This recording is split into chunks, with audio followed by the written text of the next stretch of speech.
Hello friends, in the series on income tax cases, today we will discuss a very important case which is regarding section 68 additions for the share capital and share premium received by an assessee company. The issue before Honorable Calcutta High Court was that if the amount invested by the share applicants is already added into their income, so whether the same amount can be added into the assessee company who has received share application money from those share applicants. This issue has been taken up by the Honorable Calcutta High Court in the case of Principal Commissioner of Income Tax versus One Point Commercial Private Limited, and this case is reported in 484 ITR at page number 421. The date of the judgment is 3rd July 2025. The present case relates to the assessment year 12-13. In the present case, the assessee has issued equity shares at premium. These shares were issued to 5 share applicants, and all those share applicants do have the necessary credit worthiness, and the amount invested was very less than their total credit worthiness and their total net worth. During the assessment proceeding, the assessing officer asked the assessee to prove their genuineness, credit worthiness and identity, for which the assessee submitted the voluminous documents in the form of financial statements, income tax returns, confirmations, their assessment order under section 143 subsection 3, which demonstrates that the amount is already added into their income in the hands of the share applicants. But the assessing officer was not convinced with the documentation, and he added the amount under section 68 which has been received by the assessee in the form of share capital and share premium. When the matter was before the CIT appeal, the CIT appeal copy pasted the order of the assessing officer and confirmed the demand. When the matter was before the tribunal said that in the present case the book value of the assessee exceeded the share premium charged by the assessee.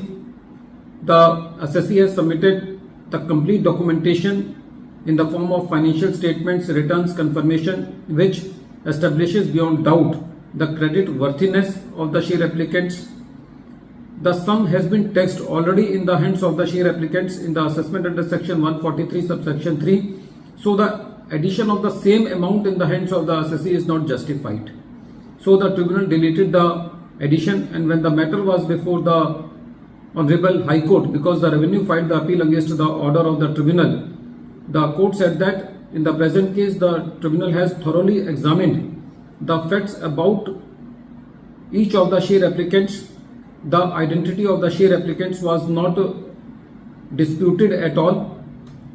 The share applicants have sufficient funds to invest into the company of the assessee in the form of share capital and share premium. The amount invested in the assessee company was negligible as compared to their total credit worthiness.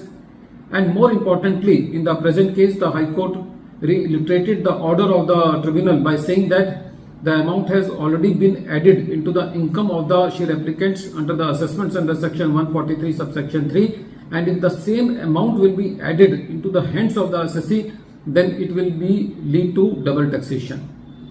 The court said that in the present case, since the facts have been examined by the tribunal in detail, so in the present case the revenue is not able to demonstrate that there is some substantial question of law for which the appeal lies before the Honorable High Court. Friends, this case is very important because this case gives a very clear message that the amount alleged, if it is already taxed in the hands of the share applicants, then the same amount cannot be taxed in the hands of the receiver, that is the assessee in the present case, meaning thereby that whatever the amount has been invested by the share applicants in the form of share application money into the assessee company, that amount was already taxed in the hands of the share applicants. So if the assessing officer, after knowing this fact, has added this amount into the hands of the assessee under section 68, then it will tantamount to double taxation, which is not the mandate of the law. At the end of this video, once again I am repeating the name of the case. The name of the case is Principal Commissioner of Income Tax versus One Point Commercial Private Limited, and this case is reported in 484 ITR at page number 421, and the date of the judgment is 3rd July 2025. Thank you, friends.